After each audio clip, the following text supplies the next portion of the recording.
Hello, everyone, and welcome. We are just waiting for a couple of folks to chime in. Sorry for the delay. Lost track of time back here. So we're just happy to have you. Just give us another minute and we'll go ahead and get started with our webinar.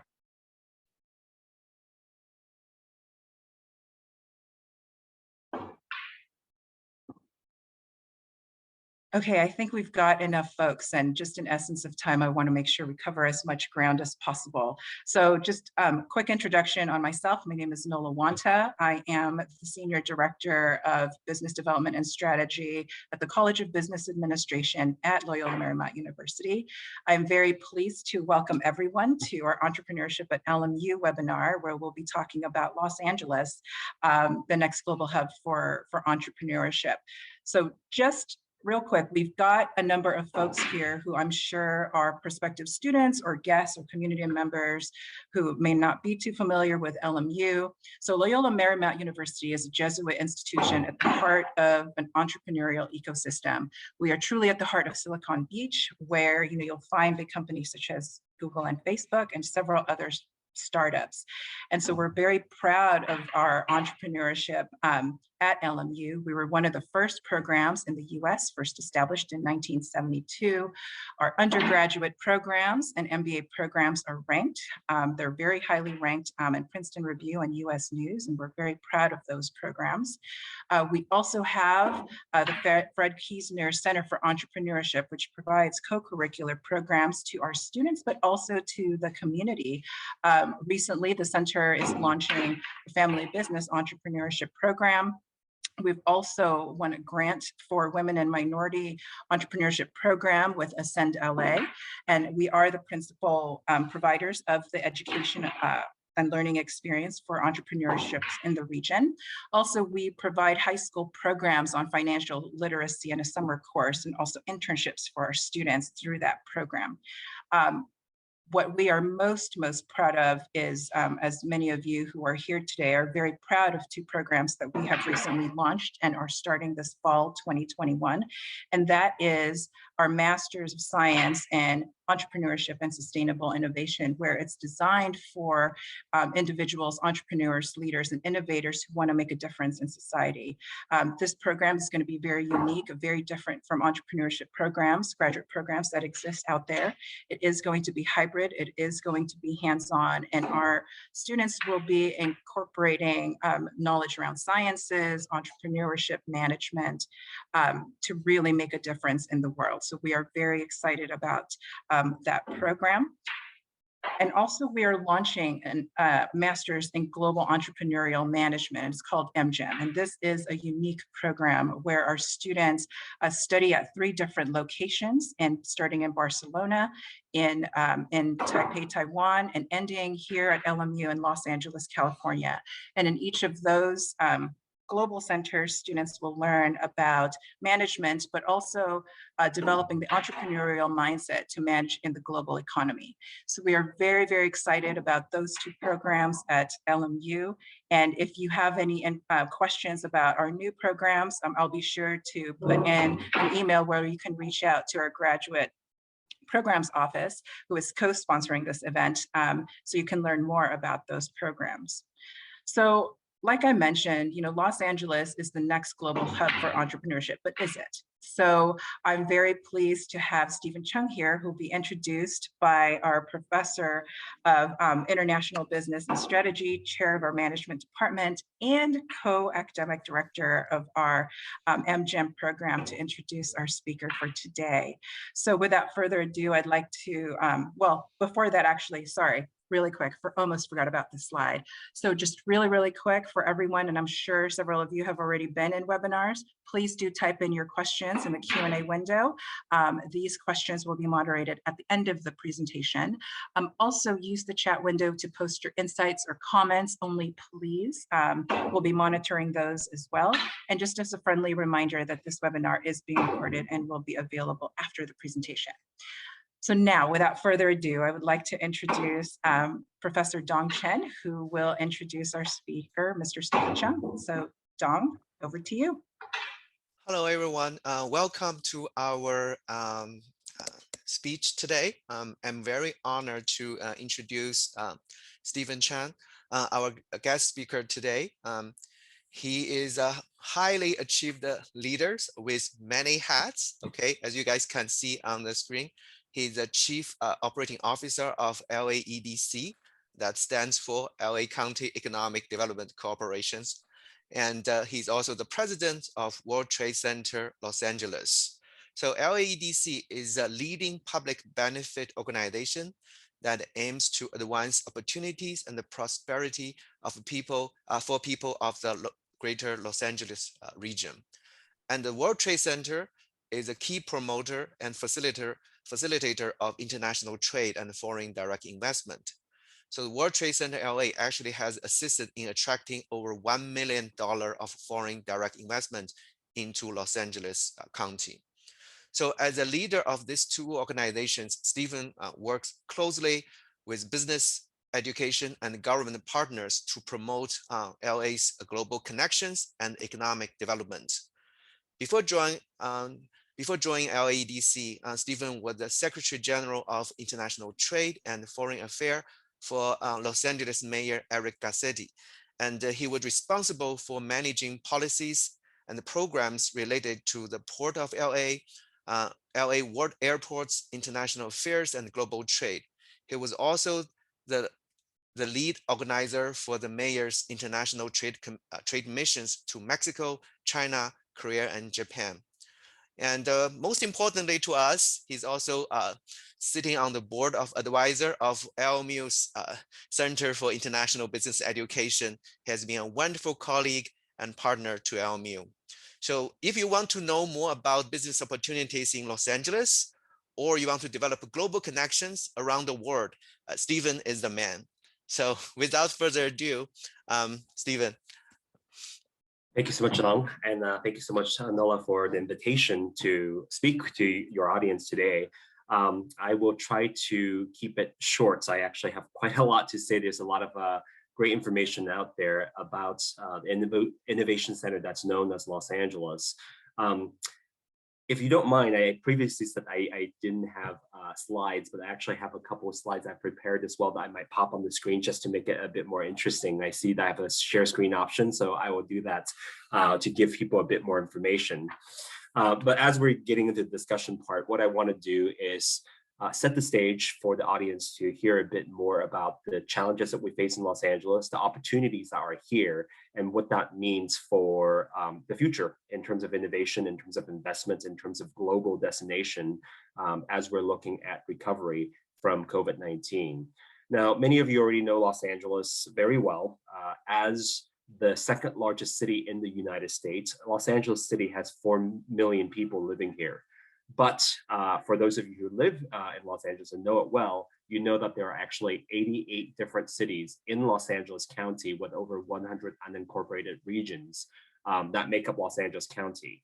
There are about 10.2 million people that live in Los Angeles County, and our GDP last year for LA County was over $730 billion. Sorry, end of 2019, let's just say, and now talk about 2020. That's a completely different story. If we were a country, LA County alone would be the 19th largest economy in the world, larger than that of Belgium or Saudi Arabia. And of course, when we combine ourselves with the other counties around this region, what we call the greater Los Angeles region, with Ventura, San Bernardino, Riverside, Orange, and Los Angeles, these 5 counties combined together as a greater Los Angeles region with about 18.7 million people and a GDP of over $1 trillion, now tied with Mexico as the 15th largest economy in the world. So we're not a small town, we are a mini nation, actually not even a mini nation, a quite large nation in many ways. And that's why it's very interesting what's happening with Los Angeles based on some of the things that are happening. I also wanted to, I was mentioning I want to share my screen. I wanted to show a couple of things, including, for example, let's see what I can do this. In partnership with LMU, we were able to do a foreign direct investment report last year, looking at the total number of foreign-owned establishments in California, not only in Southern California, but in California.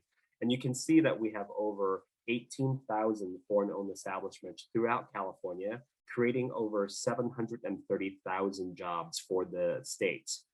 And if you just focus in on Los Angeles County, you'll see that we have about 5,000 of these foreign-owned establishments supporting about 200,000 of these jobs as well.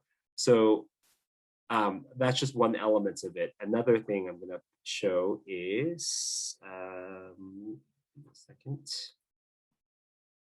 Yep. Besides being really the center for foreign direct investment attraction, we are also the heart of international trade around the world. A lot of people don't realize that Los Angeles is actually the #1 customs district in the United States. And you can see from this chart that between us and the rest of the world in 2019, LA Customs District had about $428 billion in trade with the rest of the world. New York comes in second, and then the other port regions around the world. And the reason why we are so powerful with our international trade is because of our infrastructure projects here, including the Port of Los Angeles, the Port of Long Beach, which is the #1 and #2 container ports in North America, as well as LAX, the 3rd busiest airport in the world as of 2019, with over 88.5 million passengers that come through this region. And of course, with LAX, you also have about $100 billion worth of goods coming in and out of the airport every single year. Based on all those infrastructure, you can see why we are so dominant when it comes to international trade for the region. Now, I'm going to share another quick screen. It's a presentation that we've been doing with LAEDC recently. Everything was going well in 2019 and beginning of 2020, but things really quickly started to change at the beginning of 2020. 2019, I was mentioning our GDP was $730 billion. Our unemployment rate was down to 4.3%, 4.3%. In our economic base, we had about 4.5 million workers in various industries. And one of the beauty about Los Angeles is that we're not dependent on 1 or 2 industries. We have dozens and dozens of very successful industries. And in most situations, we're able to withstand economic impact a lot better than some of the other regions. But unfortunately, in 2020, when COVID-19 hit in March, we start seeing the vulnerabilities that were within our economy. Although on the surface it looked very healthy, we also know that Los Angeles is home to one of the largest homeless populations in the nation. And when COVID-19 hit, what we saw was some of the hardest hit industries were exacerbated. Their situation were revealed. For example, our hospitality, including accommodation and food services, we lost tens of thousands of jobs. Non-essential retail, personal care, laundry services, arts, entertainment, recreation, motion picture, and sound recording were the 5 major industries that suffered the most during the COVID-19 crisis. And you can also imagine some of these industries, their composition in terms of their workers are mostly female and people of color, and also people with lower education attainments. So they're very high risk in many ways. I'm skipping through this because there's so much information. I want to highlight, you can see, as of 2021, the number of jobs that have been lost from this region. And you can see on the very bottom, accommodation and food services, 143,000 jobs. You guys have all heard of the restaurants that have closed around here. And one of the things that's really interesting to us, and it's also devastating, is at the beginning 2 months of COVID-19, LA lost 772,000 jobs in just the first 2 months of COVID-19. Over the next few months, including up to just recently in February, we still are short about 550,000 jobs from this region. And in our projection, it's going to be a while before we can fully be recovered back to the 4.5 million job base that we had before. And the devastation that we mentioned before is that not only are we talking about the vulnerability of the industries, is that how it hits our economy is not equal. The racial and the gender divide within these industries are exacerbated by COVID-19. And from the unemployment claims around California, you can see that Black and African American workers were filing for unemployment insurance at a much, much higher rate than the general population or other races. And when you combine together with education attainment level, if you are Black and you have high school education or less, 98% of that cohort filed for unemployment insurance compared to, for example, Asian or white or Hispanic. And it's also very alarming to see that a lot of our Hispanic and Latino population did not file for unemployment insurance. And based on some of the research that we've done, this is somewhat related to sometimes fear of immigration status and other issues that are relating to it. So this population, not only are they experiencing unemployment, they're also seeing some additional challenges that they're not able to receive the support that they need to. I'm going to skip over, the point that I was trying to make is that the pain of COVID-19 was not felt equally, that many of our most vulnerable population continue to deal with these issues that at a much higher rate than the general population. And another thing I want to highlight is that Los Angeles is very diverse in their population, but it's also true of our industries. And what we found is that Los Angeles, 93% of all our companies and all our businesses have less than 20 employees. So we're really a small business kind of region here. And many of these small businesses, as you can imagine, they don't have a lot of savings. So they only have cash flows, most of them for only less than a month. So a lot of them didn't make it through the first round because they're waiting for PPP, the SBA loans for their Paycheck Protection Program.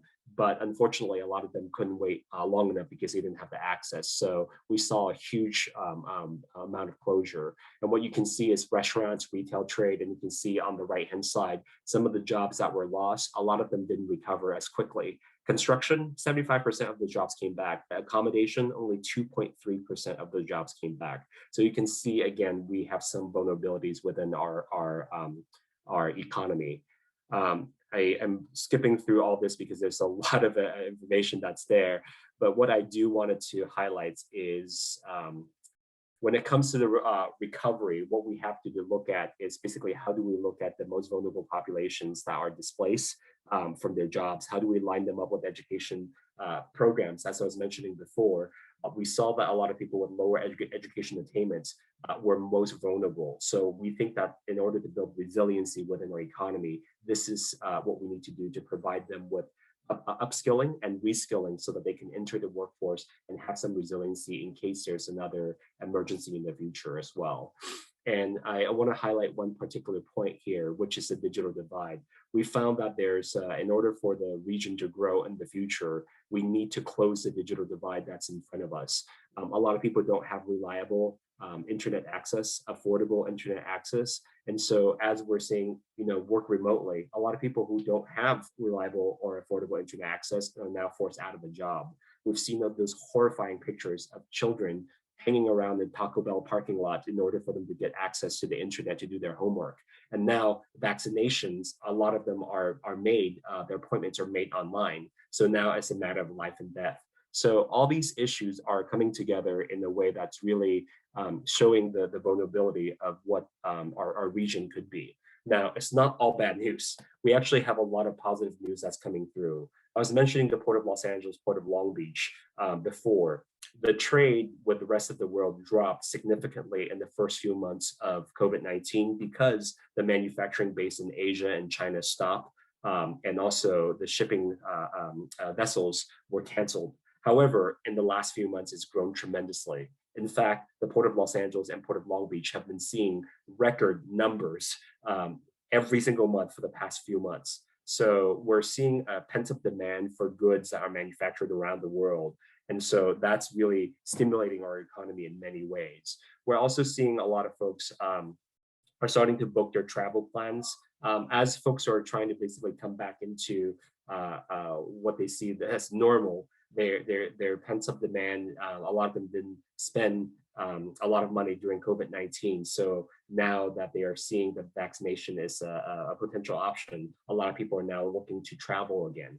And so that's going to help us increase our tourism industry, which hopefully will help our accommodation and food services industry rebound. The other things, we also seen a lot of international activities in recent months that we haven't seen in the last few months. In just the beginning of 2021, we've seen a lot of international partners, now that they're starting to recover as well, are now looking at investment opportunities in Los Angeles, specifically in various sectors like sustainability. During this entire COVID-19 crisis, you see a lot of countries start investing and reinvesting into sustainability. And with the United States now back in the Paris Climate Agreement, I think a lot of folks are seeing there's a positive trend here in Los Angeles and in Southern California, because we've already invested so much in our infrastructure. So electric vehicle manufacturing is booming here. We're going to see a lot more when it comes to clean technology. Our digital media entertainment sector has also grown significantly. Prior to COVID-19, I think some of you are very close to LMU have seen, whether it's Apple TV, Hulu, Netflix, Google, they're all located around Century City and around LMU. So a lot of, sorry, not Century City, Culver City. So there's a lot of activities that are happening that's really helping the digital media entertainment. And with the pent-up demand for these shows, we're now getting ready to reshoot some of these great shows that are going to be produced and going to be filmed right here in Los Angeles. That's going to help those industries grow. Another component of DME, digital media entertainment, is gaming and esports. That really boomed worldwide during COVID-19 as well. Again, Los Angeles is going to be the epicenter of that growth as well. I want to highlight another aspect of entertainment, which is sports entertainment. Many of you already know that Los Angeles will be hosting our Paralympic and Olympic game in 2028 for the third time, one of the very few cities around the world that can boast about that. Because of that, we are going to get a lot of attention, a lot of investment in infrastructure. But at the same time, don't forget, we'll be hosting the Super Bowl next year. We'll be hosting, hopefully, the FIFA World Cup in 2026. The MLS All-Star Game, the MLB All-Star Game, the NCAA West Regional Basketball Men's Championship, US Open Golf. We're going to be the center of sports entertainment for the United States for at least next decade. Combined together with Measure M, which is a tax measure that we passed here in 2018 that will generate over $122 billion for transportation project, there'll be a lot of development that's happening around Los Angeles to get us ready for these mega venues and mega games that are happening. And I want to tie it back to what I said about digital media entertainment, is that these stadiums are fantastic when they're hosting these major sports games. When they're not hosting those sports games, it's a great venue for esports competition, as well as for other types of entertainment, like if a Korean boy band decides to go to the Rose Bowl and perform there, we can sell out. So a lot of this is going to stimulate our economy in many ways. I also think that there are going to be a couple other great sectors that will be growing besides digital media entertainment, clean tech. We're also going to be seeing a growth when it comes to aerospace and defense. You see the Space Force is going to be opening there and locating their operation here in Los Angeles. There's a reason why SpaceX, Virgin Galactic, and all these space exploration companies are located right here in Los Angeles. And we're also going to be growing our ocean or blue economy. As we're looking at ocean level rise with climate change, we're going to have to get ready for it, and seeing what's been happening around the world, where we see that the ocean economy is going to continue to grow, whether it's underwater robotics, whether it's aquaculture, all of those will be developed here in Los Angeles. So those are just a few quick highlights. I know I ran through a lot, and I know I want to leave some time for us to have this discussion. So at this point, I'll close by saying that although I mentioned some challenges that we face with COVID-19, Los Angeles is able to grow and be a lot more resilient than some of the other regions because of the diversity of our population as well as our industries. However, without the right mechanisms and the right program in place, we might be able to grow, but not for every person in Los Angeles will be able to benefit from that. So we have to be very careful about how to make sure that we create the opportunities for our most vulnerable populations. With that, I'm going to hand it back to Dong and Noah. Great, thank you. And I think Dong will launch us in our first question. And just as a reminder for everyone else to please type in your questions in the Q&A. I do have one question for you, Stephen, but I'll go after Dong. Thanks. Go ahead, Dong. All right. Okay. Thank you, Nola. Thank you, Stephen. That's very informative to know what's going on in Los Angeles. And on the one hand, we have seen the impact of the global pandemic. Obviously, had this, seriously affect many people's life. On the other hand, it's it feel like we're seeing the light at the end of the tunnel. Seeing some people are starting to considering investing in Los Angeles. So my first question is about the future prospects of our economic recovery, and I have read some reports forecasted by different organizations. So some organizations predict that we will have a prolonged recovery because Los Angeles heavily depends on tourism and hospitality. But on the other hand, some people are predicting that we may have a faster recovery than the national average because now we are seeing some technological sector booming in this particular region.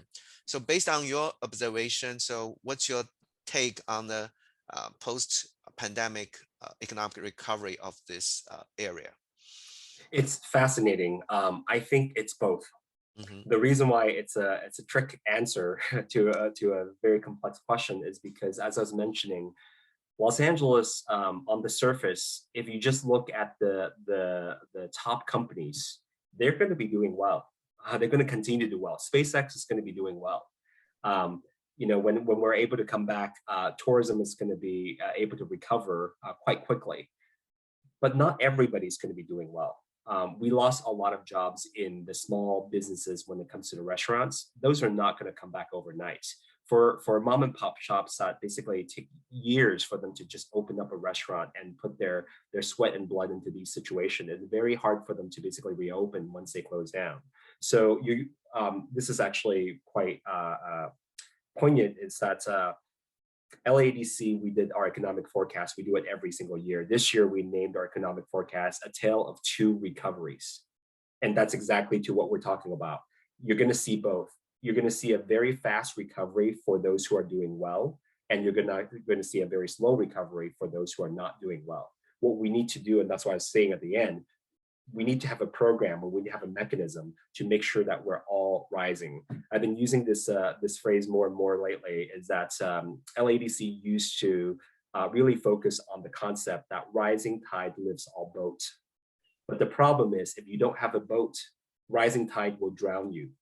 So what we need to do is, instead of just focusing on the people with the boats, let's start focusing how to build more boats and get more life rafts and more life jackets out there for folks, so that we can all rise when the time comes.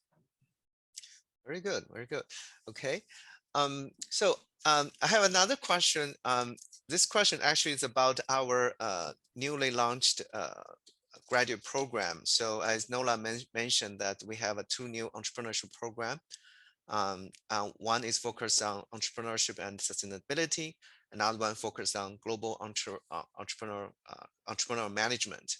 So, so the second program actually will bring students from 3 continents. We'll have students from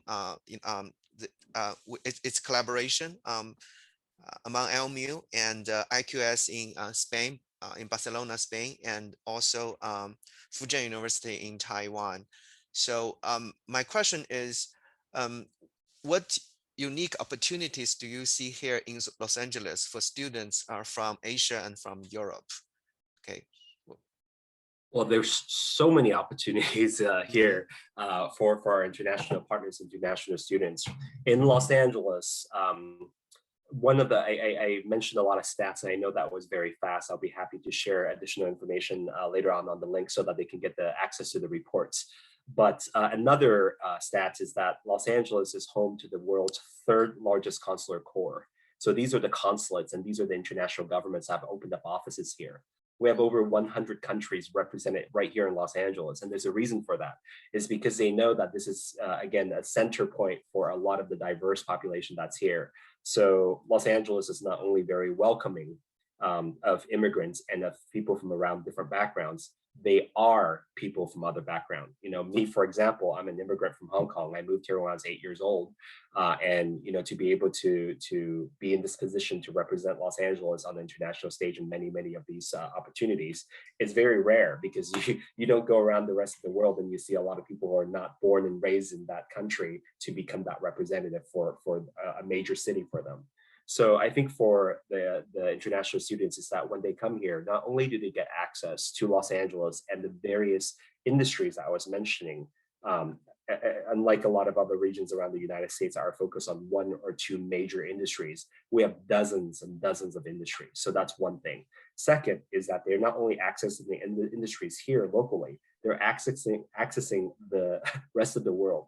So a lot of people come here to basically get connected to Latin America from Asia, and they use this as their North American or their American headquarters, or America's headquarters, so they can access the rest of the world. And the other thing is that a lot of folks, they actually utilize Los Angeles as a pinpoint to hire their employees and their workers, because they know that Los Angeles can produce very well-educated talent that are multilingual, but that are also culturally sensitive to other countries' needs as well. So sometimes, you know, when folks are not exposed and not used to working with our international audience and members, we know that there are struggles. But Los Angeles, it's part of our culture, it's part of our nature. And that's why the students, when they're here, they get to access all of that so easily. Yeah, just to follow up on that, you know, we work on the FDI report, and one thing I noted in the report is I also noticed that other than Asian companies, a European company also has a huge presence here in Los Angeles as well. So a lot of opportunity for European students too. That's definitely correct. I think a lot of people get an impression that because we are located on, you know, the West Coast, and we're closer in proximity to Asia, then basically our strength is going to be just Asia. And when you're talking about the foreign direct investment report, yes, our number one foreign direct investment partner is Japan, and has been Japan for many years. Our number two is UK. You know, we have many British companies that are here, German companies that are here, French companies that are here. We are really the international destination for many of these companies that are doing quite well in Southern California. Very good, thank you. You know, probably Nola has a few questions from the audience, so I'll let her ask those questions. Sure. I do have one question for Stephen before we go into the audience questions. So you mentioned a great deal of industries and sectors that are blossoming in Los Angeles. And I was wondering if you can comment a little bit on this intersection of sustainability and entrepreneurship. As we mentioned, we have this master's programs that we're launching that does focus on sustainability, entrepreneurship, and innovation. And so what are you seeing in that space? What are some emerging tech, anything that's really kind of, you know, highlighted within the entrepreneurship realm? Well, that's a fantastic question, because I'm so excited about this question. Los Angeles and California in general, in many conversations around the world, sometimes we're seen as being overly restrictive, and we've been criticized for our environmental kind of progress that we've made. You know, we know that other states use that against us, and basically saying, hey, don't go to California, don't go to Los Angeles. They're way too, you know, restrictive when it comes to environmental regulations. And so come to us, it's laissez-faire, you can do whatever you want. Rather than apologizing for that, LA and California has embraced that and continue to even be more assertive and aggressive about it. And the reason for that is not because we're just so, you know, green and environmentally like progressive from the very beginning. Don't forget, back in the 60s, 70s, and even into the 80s, Los Angeles was known as a smog capital of the United States. You know, there are days when, you know, schools have to be shut down because they don't want children to be out there breathing the smog and damaging their lungs. You couldn't see the mountains from, you know, anywhere in Los Angeles and downtown, and there are orange haze that will be everywhere. We've seen what happens when you don't have the policies and the technology in place to help address that. So I give you that is because we've embraced that aspect and moved forward with it. We've also not only used it as a punitive measure, we have a carrot and the stick approach to this, and we incentivize a lot of these development. And that's why entrepreneurs who can take advantage of these policies in many ways. I mentioned the Port of Los Angeles, Port of Long Beach. They, for example, back in even 2008, moved forward with the Clean Air Action Plan, 2006, I'm sorry, the Clean Air Action Plan. At that point, it was a $2 billion proposal plan to basically clean up the port and grow at the same time. So they don't have the solution for it. And what they did is they challenged the rest of the world and entrepreneurs to come up with the solutions. They know that they're emitting emission from their vessels or from their trucks. What technologies can you provide to help us solve it? And they created something called the Technology Advancement Program that created over $15 million in funding for new technology for entrepreneurs to come and provide that solution. And so from there on, there are electric trucks, hydrogen fuel cell trucks, all these new technology that were developed. There's a technology called sock on the stack. What they did is they put a big sock on top of the chimney that's kind of spewing the pollution from ships so that they can process it and turn them into basically capture it. So all these become great opportunities for entrepreneurs, and this is just one example. Right now with Metro, I was mentioning the $124 billion at least of funding that we're going to be receiving over the next 30 years for transportation projects. We have now, our governor has set a goal for having zero emission vehicles sold throughout California by 2035. It's a very aggressive standard. So all of that said, there are going to be opportunities left and right for any entrepreneurs who have the ability to help us solve these issues. Fantastic. Thank you for that. And just tying to, just love the whole idea of intersection, because I feel like, especially having worked with LAEDC and seeing what you guys do, there is this definite intersection between business, politics, and even nonprofits. So, one of the main things that we focus on is around social entrepreneurship at LMU. And so, you mentioned all of these various disparities caused by COVID. And so I'm wondering, what other opportunities do you see for entrepreneurs who want to make a difference in the case that you've mentioned earlier with the impacts of the pandemic?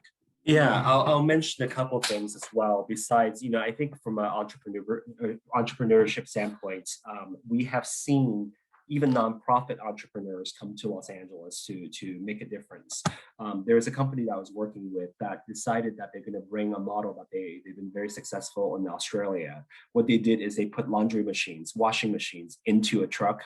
And basically they drive around, kind of low income neighborhood to help homeless individuals be able to wash and dry their clothes. Meanwhile, they're offering additional services like counseling services and job services for them. So it becomes a wraparound service. Coming from Australia, that's the type of entrepreneurship that's been very successful because they know there's a need here. Another thing that, when going back to the good and the bad, right? So we have the environmental goals, we have the largest economy, but I keep on going back to the homeless issue here because it's such a big issue. We know that that's partially caused by the housing costs and the lack of housing stocks here in the Los Angeles and actually throughout California. And so there are now opportunities for entrepreneurs to come up with, containers turned into housing units, individual smaller units. There are individuals that are creating shopping carts that can basically become tents that you can basically close it back down so they can, the homeless individuals can actually pack up their belongings and not have to leave it in the streets. So these are all becoming great opportunities. So it's not just for the for-profit side, but it's also for the nonprofit side as well. And the other thing, in not just sustainability, when it comes to entrepreneurship, it's also about innovation here in Los Angeles. One of the best stories I like to tell is that we are, because of the diversity we have here from people from all over the world, when you mesh that together, sometimes you create these amazing stories. So my favorite story is Kogi Taco. For Angelinos, many people remember the craze. Los Angeles is the reason why you have the food truck craze around the world that was created years ago when a Korean American, Roy Choi, decided to basically put Korean short rib in a taco, put it in a truck. And back then it wasn't the popular thing to do, but Twitter just came out and he basically turned it into a sensation. Next thing you know, you have the food truck wars and all those shows that basically start spreading around the world, how important the food culture is. That's innovation, that's entrepreneurship. So the opportunities right here, ready for people from around the world to come here and take advantage of that. This is a very open place for entrepreneurship. Absolutely love hearing that, and I completely agree. And I still say we have the best food than anywhere else, and it's due to this innovation and diversity that we have here in Los Angeles. So now I'm going to move into some of our audience questions. So again, please feel free to type in your questions in the Q&A. And Professor Choi, thank you for your insight that you've posted in the chat, and please feel free to post your insights on the chat and thoughts. So we do have a question here. Given the challenges in LA, homelessness, the cost of living, etc., do you think the entrepreneurial communities will start to leave Los Angeles or even California, given the tax rates and cost of living, because it's such a real barrier for those folks? Yeah, look, that's not an issue that can be easily solved, and yes, that is a factor that folks have to consider as well. But at the same time, there's a reason why the cost of living is higher in certain areas. Yes, if you want to live in the cheaper location, there are plenty of places around the United States that can afford that, but it doesn't afford you the same opportunities and access the way of what we just talked about. Our friends in Missoula, they do very well. And if you like that kind of lifestyle, that's great.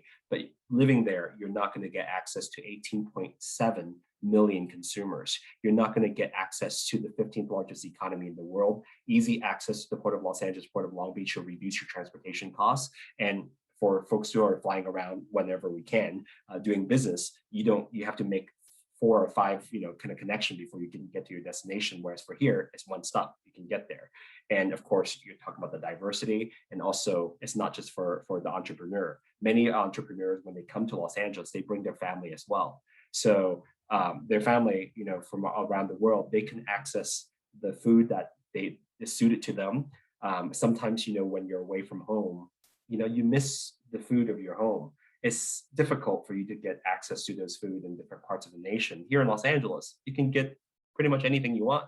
You have the best Ethiopian food over in Little Ethiopia. You have the best Peruvian food, over in Rossmore. You have the best, you could just name it, right? So again, it's yes, it's a huge factor, the cost of living. There's some complication, but at the same time, I think sometimes the negative story catch so much attention. And there's a reason why, even with the focus on the folks are leaving, folks forget that Los Angeles and California continue to grow in their entrepreneurship sector, and as well as the companies that are located here. And while there are companies that, and this is a story that I always, will focus on. Toyota, for example, left their operation and went to Plano, Texas a couple of years back. That was a huge blow to us. But at the same time, they continue to have great operation here in Torrance. And because they vacated that location that they're in, all of a sudden you have Chinese and Vietnamese and German, car manufacturers that are flooding to that area, bringing new opportunities as well. So it's an ebb and flow. I'm not going to basically sugarcoat it and say it's fine, don't have to worry about it. But I do think that it's a tough situation that between the private sector, public sector, and nonprofit sector as well, we have to work hand in hand to address that issue head on, so that we can continue to attract more entrepreneurs to help them grow, to make it as easy as possible. Awesome. And that's what we're trying to do in our programs, attract more entrepreneurs and educate them. So another question here from our members. I'm usually politically liberal and love Los Angeles, but similar to the question above, we need to create more business-friendly environments. What can we do at the local level to be able to do that? Get active. And I actually was working in the city of Los Angeles for about 8-9 years before I joined the World Trade Center Los Angeles. And I think a lot of folks in Los Angeles, when they're living their own lives, they live their own lives. They don't get involved. This is a participatory government system. If you want change in the government, you have to participate. And if your voices are not heard, other people's voices will be louder than yours. So if there are enough of a community group that's creating the action and creating the pressure for that change to happen, it will and it can change, but it just basically needs your participation. So I highly encourage you to get active in your local government, in your state government. There are many, many different ways to do so. Please reach out to me. I'll be happy to kind of guide some of this process along. But that's one thing. The other thing is there are sometimes not enough of information out there. And that's why partnering with LMU on the FDI report last year was so important, right? Because when the information is not out in the public, you've seen that there are misinformation that are spreading rampant, and you need to counter it with facts and figures. And that's why, you know, for example, there are a lot of folks over the last few years have been saying international trade is a job killer. International folks are the reason why jobs are leaving. Well, you just saw the report that we showed you, right? The 18,000 foreign-owned establishments supports over 700,000 jobs in California, and most of them pay 25% more than the locally produced jobs. So tell me again how international trade is killing jobs. So once you have the fact, you can counter it, and that's what we need to do. We need to basically do better research, better data, and have more people. And I'm encouraging all the audience members to help us tell the story. I love that. Thank you, Stephen. And I think especially in the LA region, being active advocacy is so important because of this interrelationship between business and government. It's just so important to get such great initiatives moving forward. This great question from Sean. Other domestic and foreign cities have long enjoyed fiber-based internet for the majority of their citizens, making remote workers want to leave LA just because of that. True. In regards to infrastructure and supporting remote working locally, LA is such a large area, but lacking fiber optic connectivity and widespread. What influence does LAEDC have to speed up replacement of antiquated copper coax or coaxial cables that is strangling internet users, both consumer and commercial? What can LAEDC do to make ISPs expedite an upgraded internet here in LA? Because you mentioned this digital divide, right? So, and you mentioned advocacy. So I thought, well, this question is quite timely. So it's a great question, Sean. That's a great question. LAEDC, our mission is focused on economic development, usually working with private sector and public sector to join hands together to kind of address some of this issue. A lot of it is business technical assistance. However, LAEDC just recently entered the digital divide conversation and work because we couldn't turn away from it. As I was mentioning some of the dire issue, and this question actually addresses right at it, right? Because with antiquated systems that's not been updated, and when it's updated, is usually for more affluent neighborhoods, and it's leaving a big swath of Los Angeles behind. And if we're going to recover as a region, we cannot continue to have this tale of two cities, because that's eventually going to catch back up to us, and it's going to turn people off from coming over here. So what we've done is that we have created a coalition. And we encourage everybody to get involved, and we'll reach out to LMU definitely to get you, and you guys are already involved in many ways. But what we're hoping to do is create a coalition, a consortium for all of Los Angeles, and basically hear from the voices directly from the communities. Because when it comes to digital divide, yes, the fiber optic infrastructure needs to be there in order for us to get high access. However, some places already have the fiber optic cables that are available, but it's too expensive for the low-income communities to be able to get access. Or when they deploy it to the business user rather than the local residential user. And so you only get a 10 up, 1 down kind of situation, which is not enough for the download speed and upload speed. So all these issues is basically it's not only about adoption.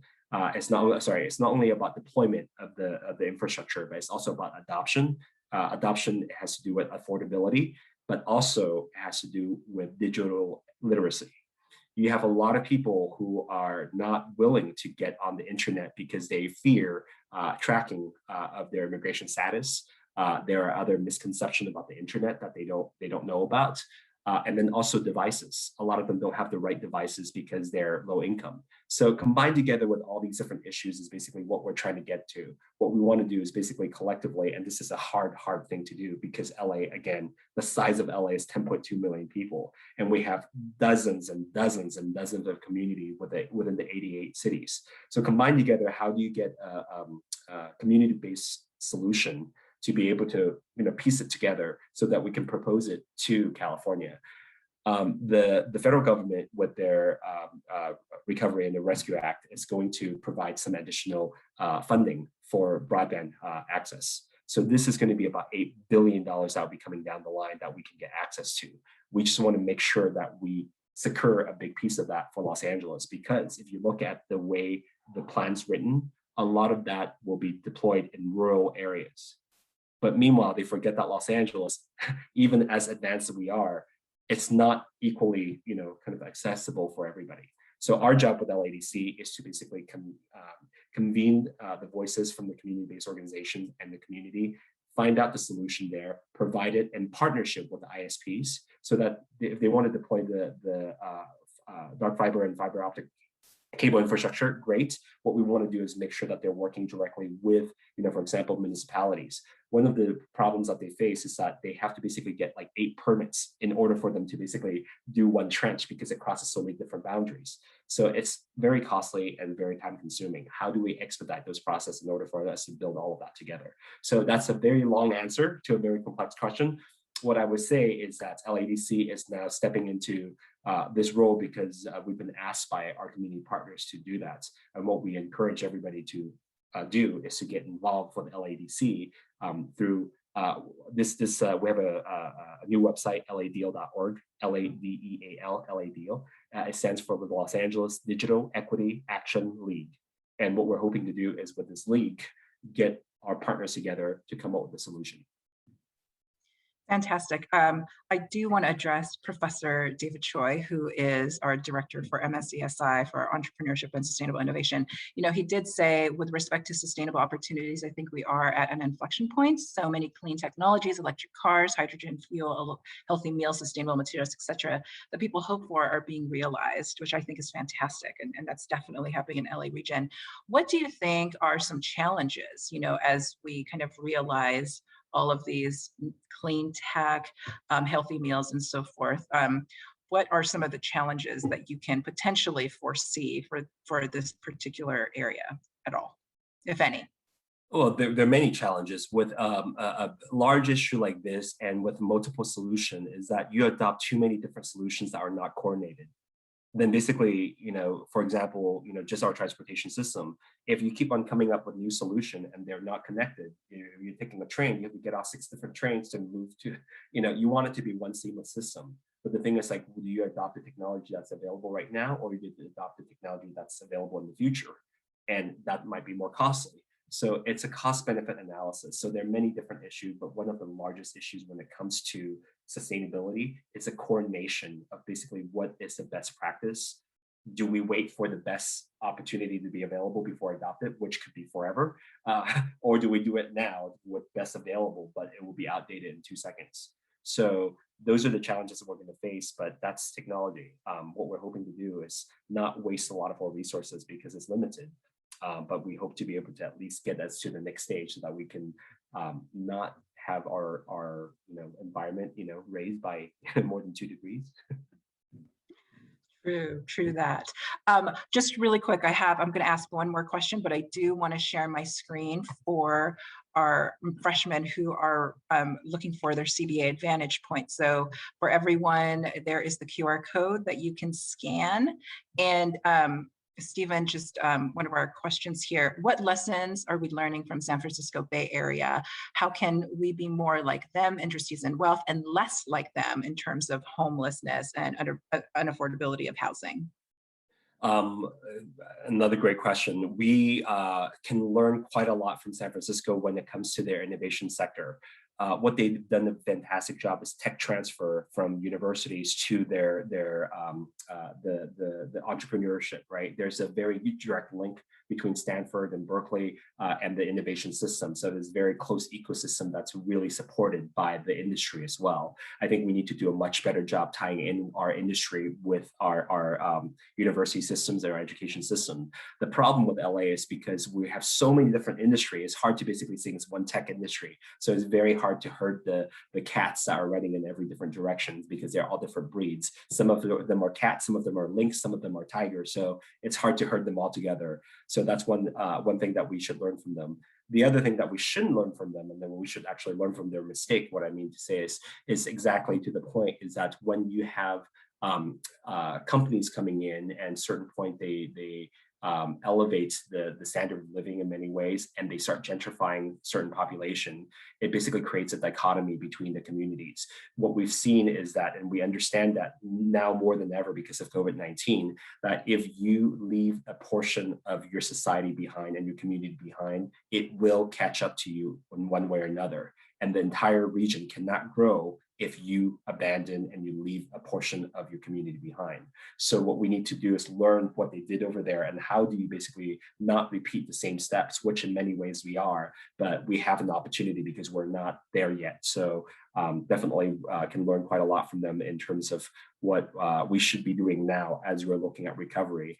A lot of folks want to get back to normal. We don't want to get back to normal. What we said is normal wasn't normal for everybody. It wasn't working for everybody in 2019. What we need to do is to reimagine, reinvent Los Angeles to be more resilient.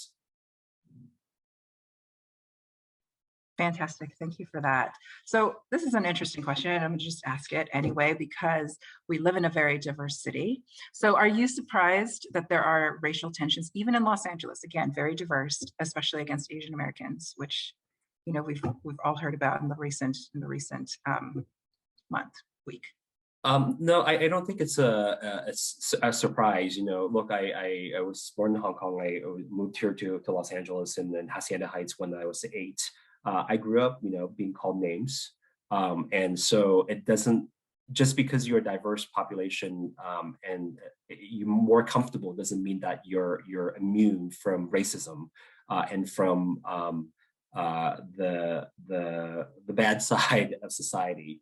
I think what is great about Los Angeles is that with diversity, we also have diverse representation. And with representation, it gives people hope and it gives people leadership. And also those leaders, when they call out these incidents and they're not tolerant of racism, sexism, misogyny, any of that, that's basically how we set the standard. So no, I'm not surprised, but I just think that, you know, the world will be looking at Los Angeles and the world the world will be looking at Los Angeles as a way to shape the future. We are going to be the paragon of what the world's going to look like in the future. And with that, I completely agree. Stephen, thank you so much. And thank you everyone for joining us today. This was very, very insightful in terms of entrepreneurship at LMU and especially in the LA region.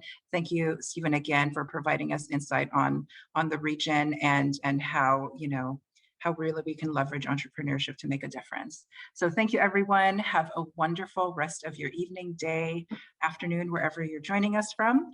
And we will see you again very soon. Thank you, Stephen. We'll be in touch and I'll see you at the next LAEDC meeting. Thank you, everyone. Thank you, everyone.